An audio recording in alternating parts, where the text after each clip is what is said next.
everybody. This is Justice, and I'm here with Cameron C. Butters Tech, and we're talking about the new Surface Laptop Studio 2. So there was a refresh just recently. So Cameron and I are going to talk. He's got the Surface Laptop Studio 2, the 4060 model, and I've got the Z13, the 4050 model.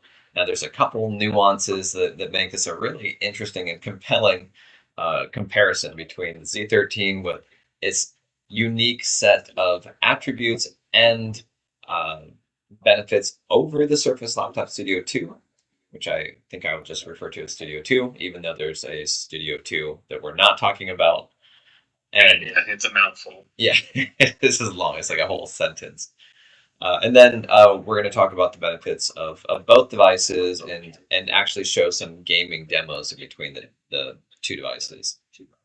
So Cameron, you were talking about the Z13 and the Surface Laptop Studio 2 having different processors. So one has the i9 and the other is the i7. The Studio 2 has the i7. Can you talk about the performance that can be expected for both of those? Yeah, so in some ways they're very similar because it's the same core count, but in a few ways there are some burst rates that are different between them. The 13900 will actually boost a little bit higher on single core and a little bit higher when using all core with levels in between. But on another level, you're always limited by the amount of watts that are available to you. So, if you only have 30 watts available in a given instance, your higher-end processor maybe is not going to be going any higher than the 13700.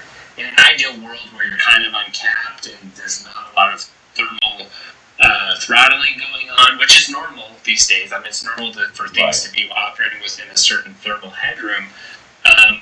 Boost rates when you first start working or things like that, the 13900 is going to boost,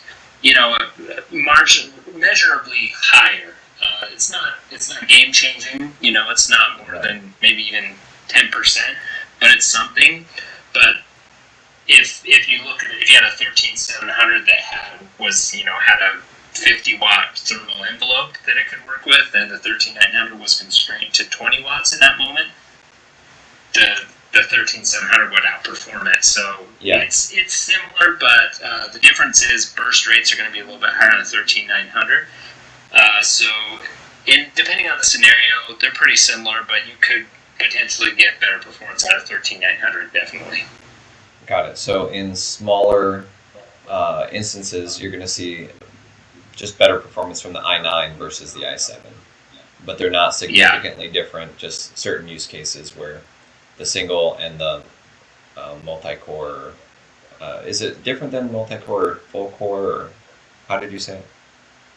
So you have, like, if you're doing a single-threaded application, there's the burst rate or the maximum clock, and I think it's something, I should have the numbers in front of me, but, say it's going to, like, 5.4 on the 13900, the 13700 is only getting 5.1 or 5.2 in single-threaded, and then when you're using multi-core situations, there'll be a difference there as well. If all cores are active, one has, like, the 13900 will be at a higher clock rate with all cores than the 13700. Okay. Now, I know there's a lot of things I've recently been learning just by being friends with Cameron. Like, oh, okay, that's how that works, and now I understand this better. And there's certain games, the way the programs are written, they're written to use CPU or GPU or both, and there's a really big difference from application to application. So we're going to be doing a demonstration of Shadow of the Tomb Raider, which uses a very specific, I don't know what the combination of CPU to GPU is. We could probably do a little test there, but we're going to be showing what that looks like, the actual frame rate and video. Now, there's certain things, if you're doing 3D work inside of ZBrush doesn't use a GPU at all. This is a massively popular 3D modeling program, doesn't use the GPU even a little bit. So that means that if you're doing something entirely in ZBrush, and you're not using Blender or other applications that are really maximizing the use of the GPU, you're going to benefit from that i9 more than someone who's using something that's GPU heavy, and then the comparison between those two GPUs becomes a lot more relevant. Yeah, that's something that I don't have a ton of experience with because I mean the paint, like you say, like it all depends if how they're using the acceleration, because you could use processor acceleration to do certain things when you're drawing, or it can leverage the GPU. And now we have one more thing too in the mix, and that's the NPU that the Laptop Studio has, Laptop Studio 2. Which right now I don't think is like a game-changing situation in terms of usefulness. But yeah. Yeah. So Cameron and I were doing a whole lot of back and forth setting up this call. And it's funny, you get two professional YouTube videographers. I don't know if we count as videographers. We're supposed to know what we're doing with video. There's always like 50 different things that we have to change and set up in order to record something as simple as a video call, which just seems so silly. But in a situation like this, having an NPU to offload, like I'm using something called eye gaze. So this is... Oh, there it is. Yeah. That's with eye gaze turned off. No, it's called eye contact, and it's with NVIDIA Broadcast. And I have a couple videos on my channel on this. But this is actually something that's part of the Studio 2's NPU process. Is the Studio Effects, isn't that what they call them? Yep, Studio Effects. Yeah, and so what they're doing is they're just taking what's happening on the GPU on my machine, and they're putting them into the NPU on the Studio 2, and then you're not using your GPU resources for that. Absolutely, and you actually saw the difference just a minute ago, because we were playing with the benchmarking and stuff like that, and he still had his NVIDIA Broadcast effects on, and the GPU scores on the game were way lower because it was leveraging that GPU. But on the Surface Laptop Studio, you could potentially maintain a video call with those features while you were also playing the game. So that's where the difference would be. Yeah, the performance was about half, if not less than half, of what it should have been, just by having the camera on and it trying to pay attention to a couple other things at the same time. Now, let's go ahead and talk through some of the different reasons why someone might prefer the Z13 versus the Studio 2.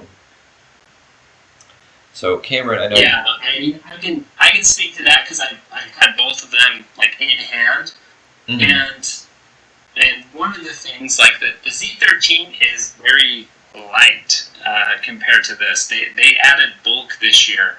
They went from 4 pounds to 4.37 pounds, and it is apparent the Laptop Studio 2 it's a laptop, and it feels like a laptop. It just that it is capable of going into a tablet, but as a tablet, this is about the biggest tablet you'd ever use in your life.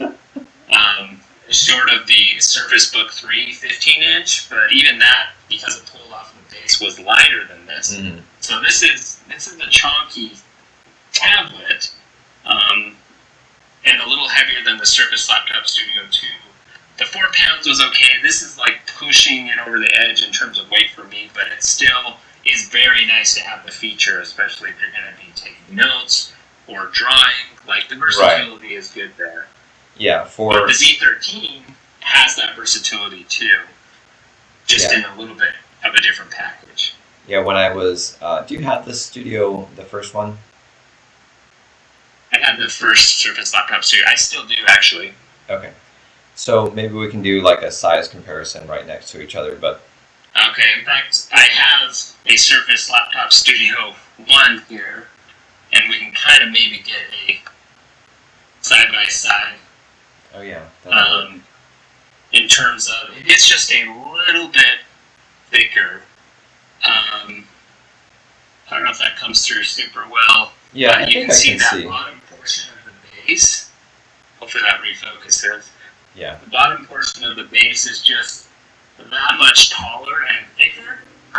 And then in terms of weight, I mean, this you feel like you can kind of flip around the original, but the new one, it's like, okay, it's a little bit more mass here.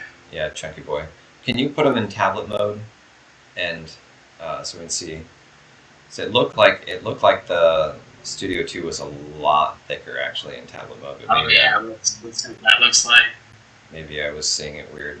And Cameron has a cover on the top, I think, of both of those, right? Yeah, so I'm using these skins, which some do tend to push it up just slightly, like it makes the magnets a little bit less effective. So Studio 2 on this side, Studio 1 on this side, I put them right together. Yeah, so it's a little disconcerting. So right side. Okay, so they would be slightly more flush or slightly more aligned without the cover on it. Or yeah, so you can see the Studio 2, like it has more of a, like if you had degrees of a wedge here, right? There's a couple more degrees of wedging that's going on here. Okay. Yeah, my laptop stand was barely holding the first one, and so I'm curious if that slight difference is enough to make it ineffective. So the Z13 is, I think, 2.6 pounds. And in the video I was going over recently, I was talking about what that actually feels like. It's like holding two iPads. So an iPad, I think, is like 1.1 or 1.2 pounds or something.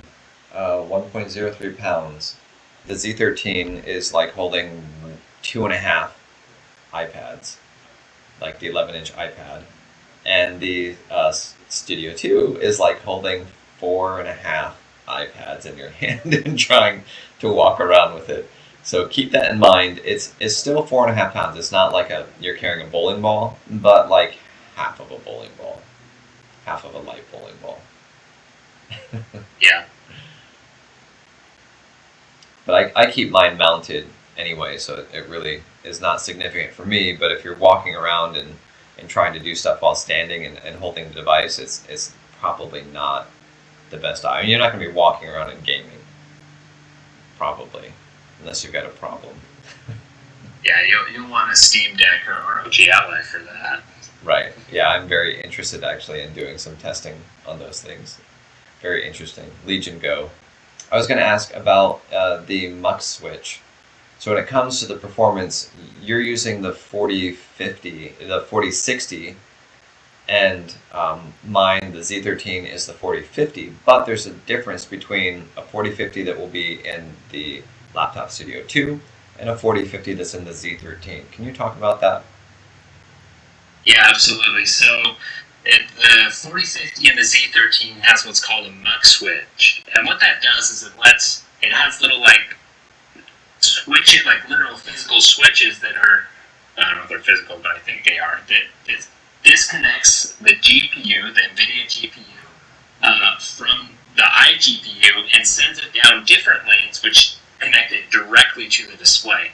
So you basically take the integrated or iGPU out of the equation, so the discrete GPU, the NVIDIA GPU, talks directly to the display, and you get better performance that way. Because what happens normally in an Optimus situation, which is what the Laptop Studio and Studio 2 both use, Optimus means that the discrete GPU, the NVIDIA GPU, is sending the data into the iGPU first, and then the iGPU channels to the display. So it's kind of a two-hop system with Optimus, which is slower than the discrete GPU going straight to the display, which is what you call a mux switch or advanced Optimus. So when you have that, it's not a huge difference in performance, but it is noticeable, and it can be anywhere from 3% to upwards of 15% in certain applications.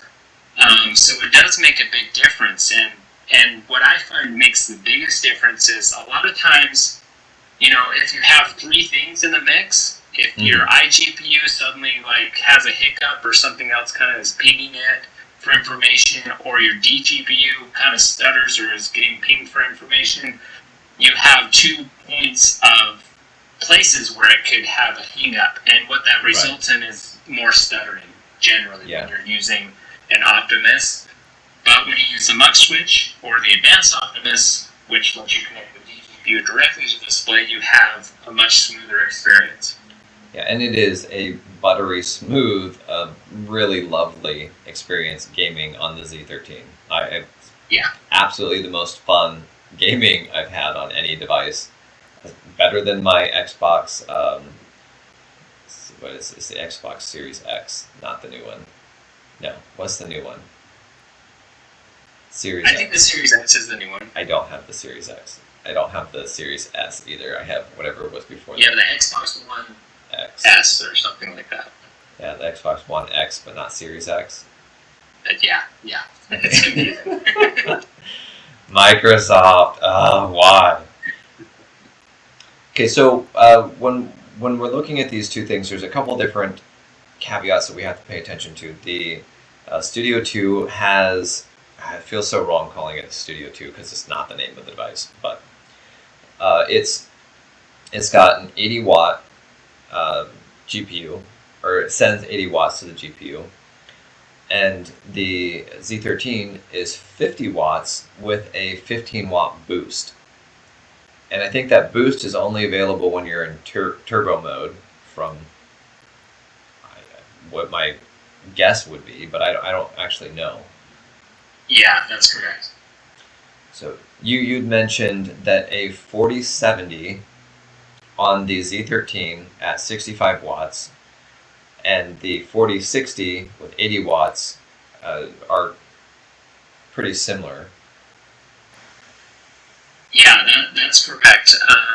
That was a direct comparison that I was seeing because I have the X13, which is very similar to the Z13, also an ROG, Asus ROG product.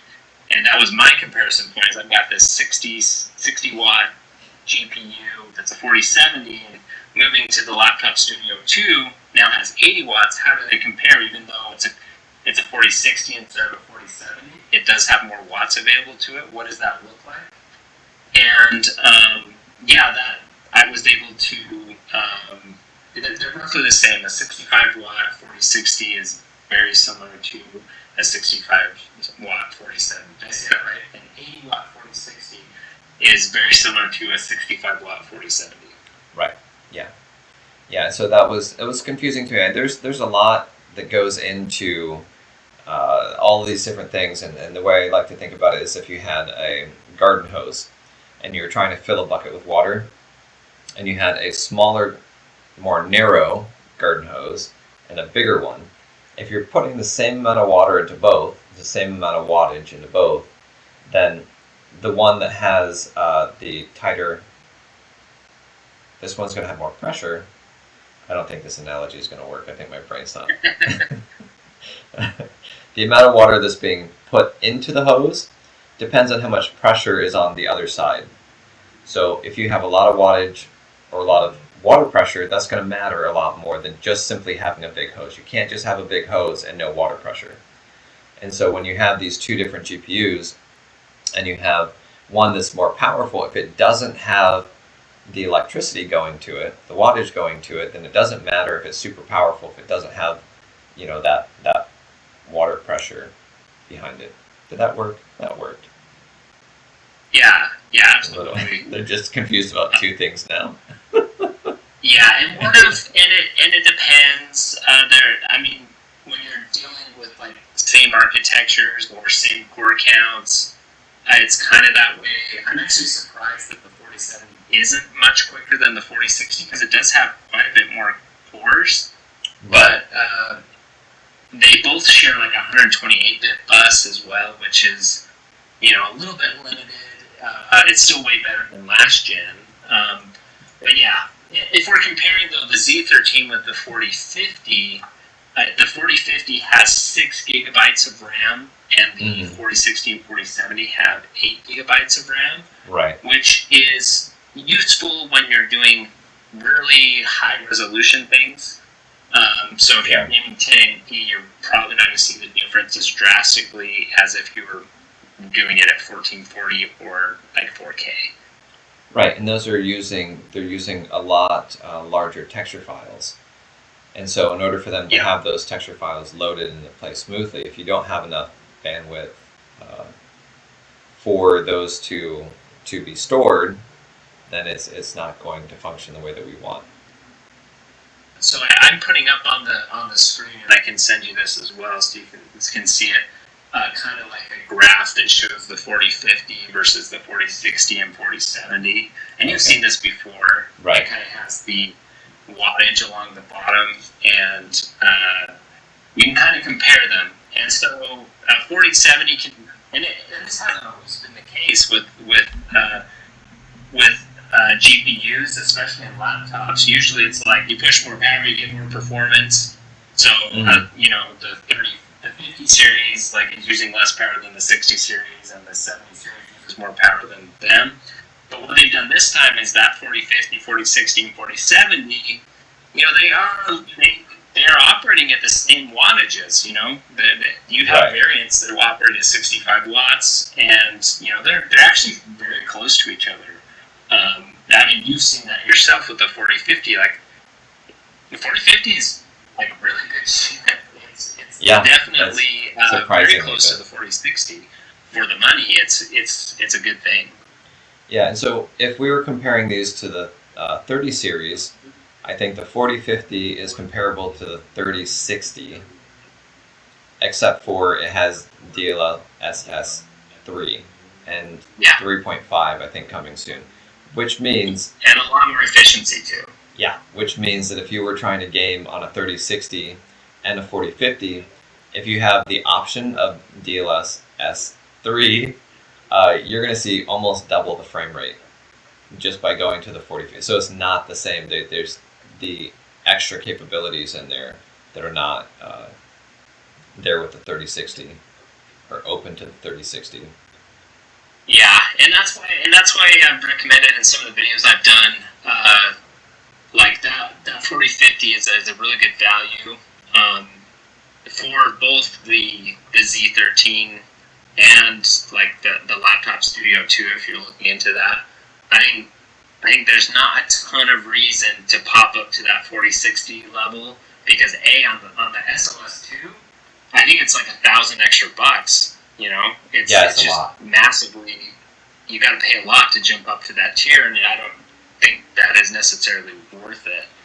And on the Z13, it's kind of the same thing, because they have that special edition Z13 acronym that I've reviewed, and that thing has a 4070 in it, but it's almost a whole different device than the regular Z13. Yeah, and that one still has 32 gigs of RAM, right? 32 gigs of RAM, 4070. I think it's the same CPU though, but the chassis is bigger and thicker, and it does not even look like the same device. Yeah, kind of ugly in my opinion, but the like a Cybertruck. It's cool. It's like a Cybertruck. But it is kind of ugly. It is exactly what it's like. It's desirable, cool, but it is ugly. Yeah. Yeah. The Surface Laptop Studio has a 16 gigabyte version, the Laptop Studio 2, 16 gigabyte version, 32 gigabyte version, and 64 gigabyte version, which is great. It's really great. What I really wish they had, and they don't, as far as I know, is a 32 gigabyte version with a 4050, and it would be nice if they had, a 1 terabyte version, so it's not the super expensive 2 terabyte version, but like a 512, it's got the micro SD card, something that was around the 2000, 2100 price point and had 32 gigs of RAM. That would be fantastic. Yeah, I don't know if they were intentional with their pricing, just trying to get people to jump up into higher tiers. But if you even want to get that 4060 edition, they're forcing you to step into 64 gigabytes of RAM. And I like RAM, but 32 is fine for me. 32 is fine. I'm happy about 32 is a good sweet spot.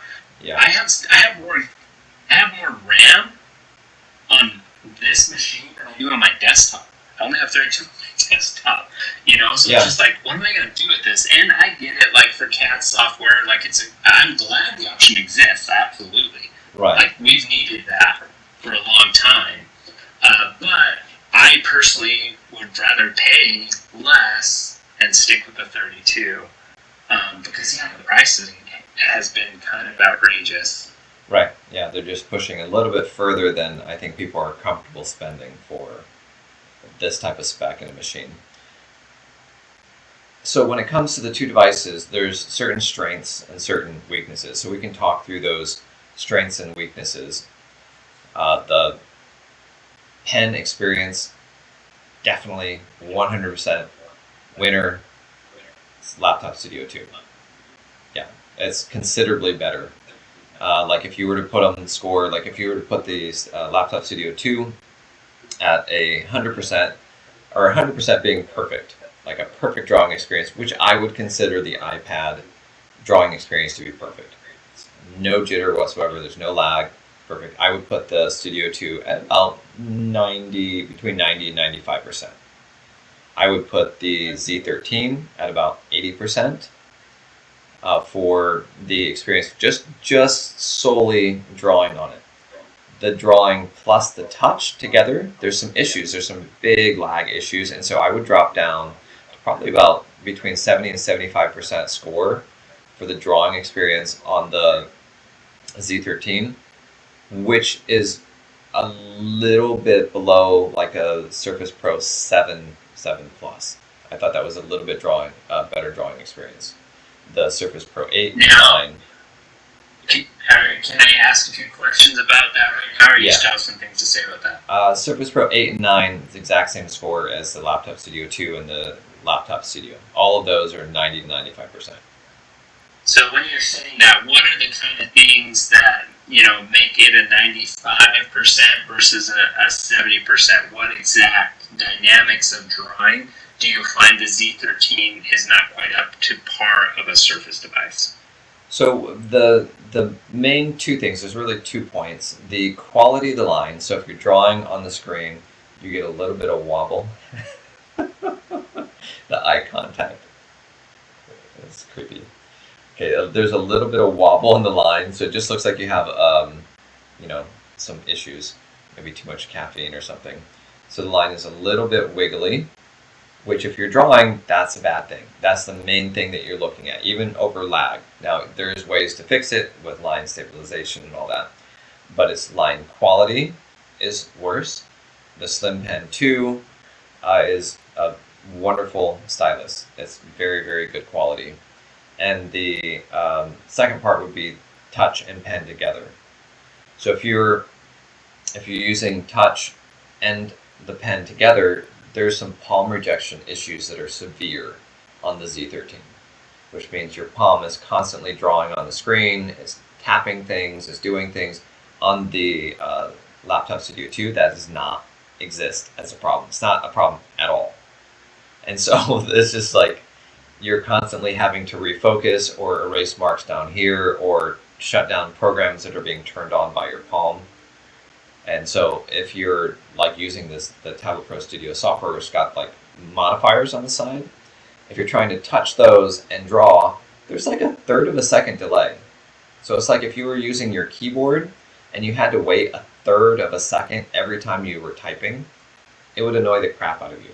Like instantly annoy the crap out of you. It changes it from being a fluid, really thoughtless experience. You're not thinking about the technology, you're thinking about your work, into being frustrated by the technology and thinking about why things aren't working the way that you want. You get used to it. It's not horrid.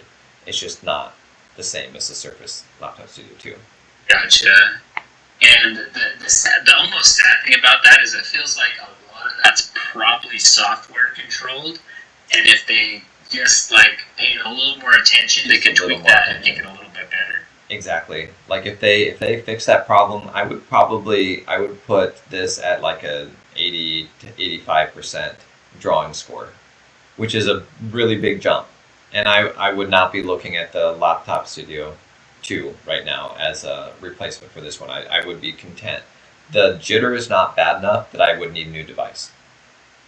The caveat, the palm rejection, again, which should be a software fix, and the pen and touch lag would be the reasons I'm currently looking at upgrading. Yeah, and so one thing to note about as we're talking about the sizes and configurations you can get, they offer 512, 1 terabyte, and 2 terabyte on the Surface Laptop Studio 2. It does use a larger 2280 SSD, which you're capable. I put a video up of taking that apart and replacing the SSD. It's actually a little easier than the Surface Laptop Studio 1 because there's less screws. They use magnets now to hold the base on. So I actually upgraded this to I dropped a 4 terabyte in it, bought the 1 terabyte version, put a 4 terabyte in it, and good to go. So that's one nice thing about the Laptop Studio 2 as well, is the fact that the SSD is the long format, because on the Z13 it uses a 2230 SSD, which 2 terabytes is your max, and those are kind of expensive in general. How much did that 4 terabyte hard drive cost you? So I went with, it is PCIe 4, but it's kind of like a more budget SSD. It was like $210 for the 4 terabyte, which is great. And the reason I chose that over a super fast one is it's already really fast, but it's more power efficient, so the battery life should not be affected at all. It may even be better using this it was a P4 Plus. Okay. And it doesn't use a lot of power. It doesn't have a ton of performance that you'd expect out of a PCI Gen 4 SSD, but on a laptop, I kind of err on the side of being power friendly. And that doesn't affect gaming performance at all for anyone who has that question. It would maybe affect loading, but again, it would be, not even a second longer. Yeah, and you can game off of a micro SD card, and the gaming experience is buttery smooth and super nice, and there's not any performance gains that I've ever seen playing off of the SSD versus playing off of the... But yeah, loading times can be... And install times can be wildly different. Read and write. Yeah, so some of the other really great things about it, as we're kind of talking about like the feature set, is you do get, and it's funny because these are great things, but it's like we're only saying them because they took them away from us on the first one, and that is a USB-A port. We now have a USB-A, 2 USB-Cs, and there's the micro SD card reader on the side as well, which are new for this year. Yeah, the micro SD card slot is huge as far as I'm concerned. It's a big deal. It's enough of a deal that if I had gotten the Z13, or was looking at the Z13 and it didn't have the micro SD, that was actually one of the biggest draws. So I have a 1 terabyte micro SD card in there. It's not even like a great micro SD card, but I've got all these games installed that run wonderfully from that card, and the card was maybe $50 or $60. Yeah. Storage is key. Yeah. Talking about the Laptop Studio 2, some things that stand out to me a lot about it are a few things. Is A, it's no longer the magnesium alloy casing. It is now aluminum. And so the finish feels a little bit different. It maybe doesn't pick up in video, but it almost is shinier. It feels like it is an aluminum now. Kind of like if you've seen a Surface Pro 8 versus Surface Pro 9. Right.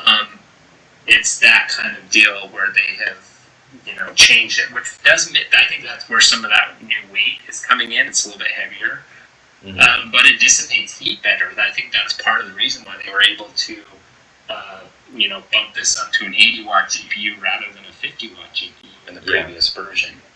The Z13 does get extraordinarily hot in certain zones, like near blistering, burning your skin hot. So it seems to handle it all right. Like I'm not seeing performance loss, but if I'm drawing directly on the screen, I definitely notice, and it's usually the top right corner, so it's not like directly where my palm is resting, so I can still work and it's okay. Yeah, and that's one thing that's really nice about the Surface device, especially this year. When I got in there and looked at the inside when I was upgrading the SSD, they have just totally refined everything there. If you look at FLS1 versus SLS2, I mean, the one kind of is like, they kind of threw some stock parts. This is like, it's just like no one's even looking in there, but it's beautiful in there. Like it's good. The fans are now thicker. It's a beefier cooling solution. But at the same time, they almost don't let it take advantage of it sometimes. Well, they do. I shouldn't say that because it's definitely pushing more watts than the Z13. Right. And at the same time does not get nearly as hot. But in the past, that's been a bad thing with Surface devices because they'll throttle a lot. Right. This throttles slightly, but not a ton. Although I have seen kind of some strange behavior, but I think they were flukes so far, and I haven't drawn anything comprehensive. Because anytime I go and monitor and do testing, like the performance is good, and the level of performance that I can see in terms of power that it's pushing through the device stays very constant. They did a good job on that part of this device. Yeah. So the screens are different. The Z13 has 165 hertz refresh rate. It's 500 nits. The Surface Studio, the first one, was 500 nits and 120 hertz. This one is 120 hertz and it's 650 nits if you toggle HDR on. If you're in HDR modes. Yeah.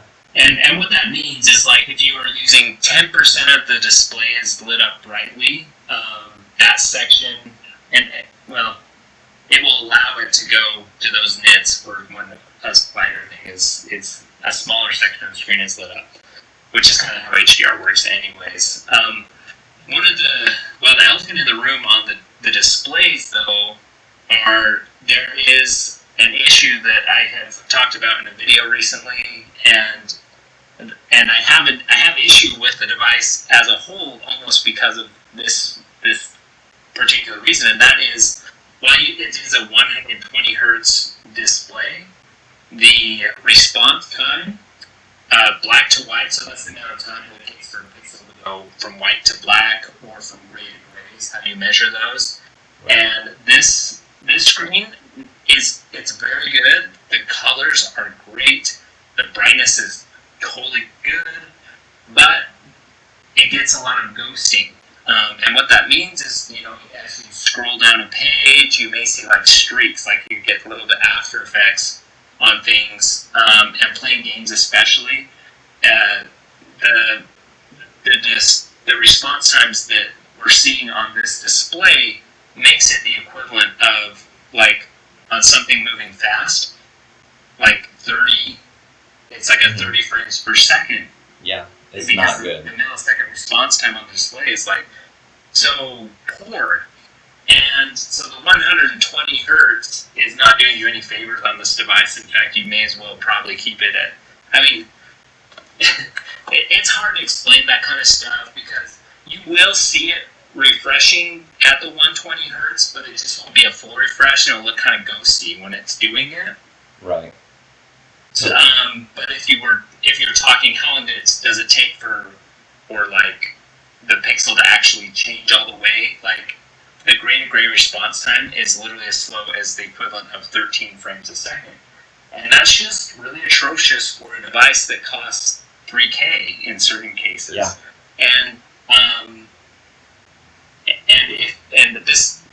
The testing on this was done by Notebook Check. I just like to throw that out there because I don't want to just assimilate their testing on this. But the numbers that they got of the screen for response time, it was literally almost the worst device ever that's in their database. 99% of devices that they've tested are better than the screen in that metric. That doesn't mean colors are bad. That doesn't mean contrast is bad. It just means motion clarity is really fuzzy and cloudy on it. Yeah. So if you were counting from 1 to 30 in 1 second, and you showed every single number on the screen as you were going up, I need to do this not in front of my eyes. If you're and you were counting, 1 to 30, what would happen is you would have 1 through 3 showing on the screen at the exact same time because it hasn't gone away yet. And so you're seeing 1 and you're seeing 2 and you're seeing 3 on the screen at the same time, because one is still in the process of turning off. And so that's making it so that you're getting this ghosting and this blurring. And Cameron, I don't know if we can put up some of the video that you shot, or if we can just link to the video so they can watch it. But it is quite noticeable. If you're playing a game at 30 frames a second, you actually might notice it at 30 frames a second. Yeah, and it's funny because if this were like 2018, I probably wouldn't have even really noticed, because kind of all LCDs were not. Sorry, did I say 2013? I meant like 2013 to 2018. Like all LCD panels were not that great. Like it was pretty normal, but just the fact in the last 5 to 7 years, we haven't seen a panel that has ghosting this bad on such an expensive device. Yeah. And if you're coming from the Asus ROG laptops, which this year they've really pushed their Nebula and Nebula HDR displays, which are great and they have really good response times, it's noticeable when you go back to this type of display that has the issue. So in the category of display, Surface Laptop Studio 2 is definitely the loser. Is not the winner. Yeah, but also I hate giving it this bad shape, because in a lot of ways, like this panel is the closest to looking like a properly calibrated OLED. Like the colors are really good and they pop to me, and like it looks really good. But that's when you're looking at static images, right? And like a lot of people have issues when there's backlight bleed on devices, and they really don't like that. This has almost none of that. Like it's almost as dark as an OLED, because the screen is really, really good in a lot of ways. Just response time is not one of them. So if you're not playing games, it's really not a big deal. If you are playing some faster paced games, you're not going to be super happy. Yeah. Now we're comparing basically like racehorses to racehorses. You know, it's like we're not talking about a garbage display. So maybe loser is a little bit extreme, but yes, Cameron, you're right on. If you're gaming and you're looking strictly at the display on the Z13 is better. Yeah, absolutely. Okay. All right, so then the sound quality from the speakers. Z13 is a joke. It's super bad. It's like a third of the volume. It's just not good. It's not. Let me rephrase. It's not bad. When I first got the Z13, it was tinny, and I don't know if they did some adjustments to it. The sound quality now is fine, but it is literally like about a third of the volume of this studio devices, which were fantastic sound, super good. Yeah, the Laptop Studio 1, just excellent sound. Same with the 2. It seems like it's basically the same stack to me. I don't hear much of a difference, but it's really good. Same with, I can't remember if they made that change with the Pro 8 and the Pro 9, but it's so good. In fact, when I was benchmarking, I can't remember if it was Pro 8 or Pro 9, but it was around the same time the Laptop Studio 1 came out, and I turned on a game that I was benchmarking, and there was thunder in the background. I think it was one of the Tomb Raiders. Yeah. And I literally thought it was thundering outside. I thought it was raining outside from one of these little Surface devices. I was like, wow, that sound is so good. I think my phone, I have an iPhone 14 Pro, I think my phone has better sound than the Z13. And the phone's good, right? The iPhones have improved year to year. The sound quality is good there, but I think it's better than the Z13. And I felt like the Studio 2, Laptop Studio 2, was like on par with a dedicated speaker. You know, like you can fill a room with the sound from it. It's not going to be like party levels of volume, but you could easily fill a room, watch a movie, and feel like it was more than adequate sound. We kind of I think we did a whole video on what we thought this Laptop Studio 2 would be. Yeah. And I think we pretty much nailed it. We called 4th gen, we talked about the new processor, and the sad thing is, it almost seems like there's not as much buzz for this device. where the laptop studio like got a ton of buzz around it, and it really Right. wasn't that much of an upgrade from the Surface Book 3, other than they changed the form factor. Yeah, barely. If graphic, at least GPU wise, which is what I tend to Right. focus on, it was almost, you know, on par. It was a side grade. But this thing literally has more than double the CPU performance of SLS1. The GPU also doubling of performance. And it's like, people don't care as much. And I think that's because things are kind of so fast these days that we've reached this level where it's like, you know, you go from 30 frames a second to 50. That's a pretty big jump. You go from 100 to 120. It's like I can't even tell the difference. You know. Yeah. Well, I think having the Z13 and other devices out already with better performance or similar performance kind of makes it like, okay, well, is it better than anything else that's out there? Yes, it is. It's better. It's definitely better in almost every way. Almost every way that any other device in its class is better.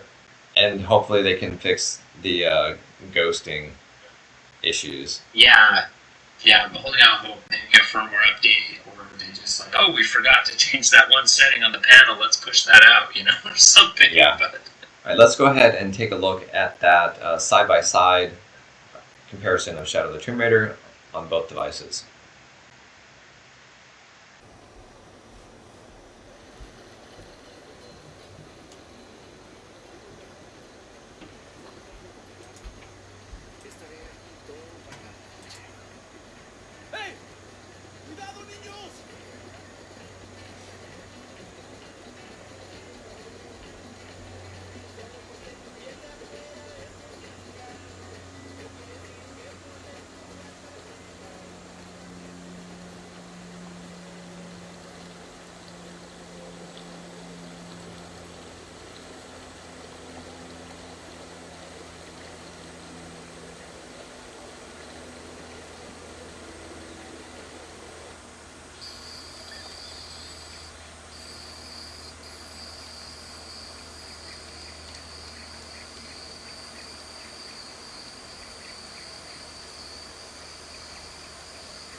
Wow, it was closer than I thought.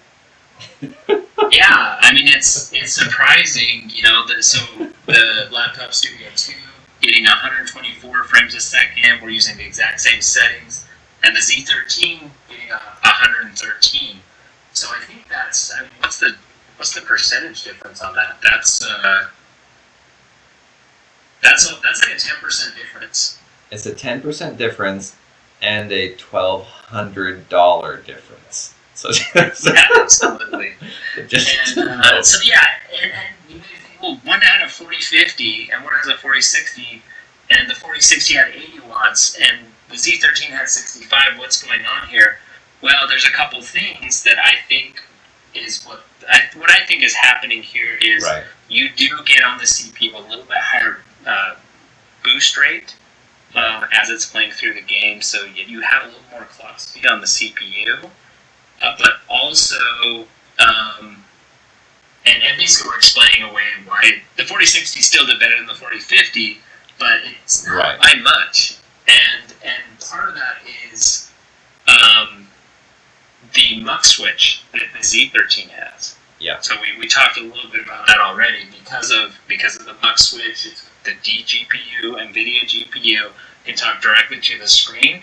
And so that 4050 is kind of screaming, going at its very best take, where right. the 4060 in the SLS2 is kind of hampered because it has to send all its frames through the Intel iGPU and back out to the display. So it ends up getting gimped a little bit. So there's, right. you end up with that 10% difference. Yeah, and so when you're really looking at these two devices, because I'm like, okay, well, I want to be able to game enjoyably. Do I really need the 4060 versus the 4050 on the SLS2?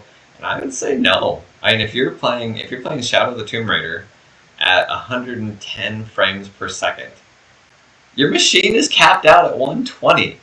Like, there's not a whole lot that you can't even see. It doesn't even display more than 120, even if you were there. So it's, you made this point last time. I'm like, I don't understand what you're talking about, and I get it. And the other thing I'd throw in there now is that extra performance on the SLS, you actually wouldn't even be able to see because of the ghosting. So.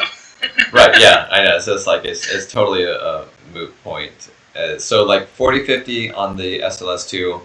Really, you guys, if you're looking at it and you're going, should I really spring for the 4060? Is it going to be a significant improvement over the two? I don't think so. Like for 10, gaming, 20. Unless you're hooking up an external monitor and doing super high res stuff, the big difference between the 4050 and 4060 to me is that 6 gigabytes of RAM versus the 8 gigabytes of RAM, which could be useful for high res gaming. Probably not at the resolution these displays are, anyways. But it could also be useful if you're, playing around with maybe some CAD stuff, or if you're doing maybe large language models, or more advanced type of things where you would want that extra RAM. But really, for the casual person who's playing a game, I really think the 4050 is the way to go. Yeah, if you're gaming on your tablet. So keep in mind, if you're not sending this out to a large display, your tablet screen, because it's smaller, having a super dense thing, unless the screen is like this close to your face, is going to be difficult to really see that resolution.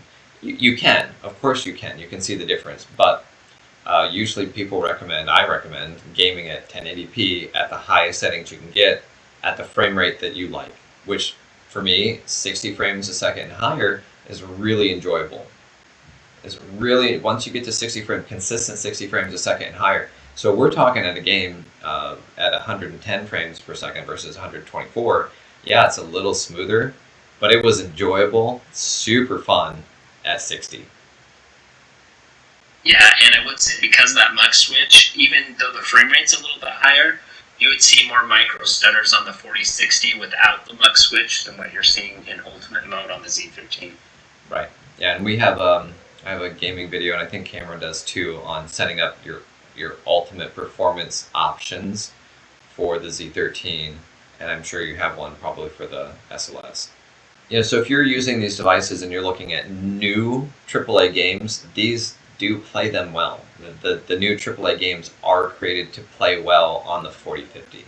So if you're trying to figure out whether or not it's going to look good, almost every single game that even like Cyberpunk, the 2.0 release, is going to play nice and smoothly on both the 4050 and the 4060. Alright, so thank you so much for watching this video. Cameron and I bantering back and forth and going through some of these details. If you watched this far, I know that you're probably as interested as we are in these devices. So subscribe and click the notification icon. Thank you guys, and thank you Cameron for being here. I really appreciate you taking the time to talk through this with me. Thank you guys for watching. Until next time, stay creative and have a wonderful day.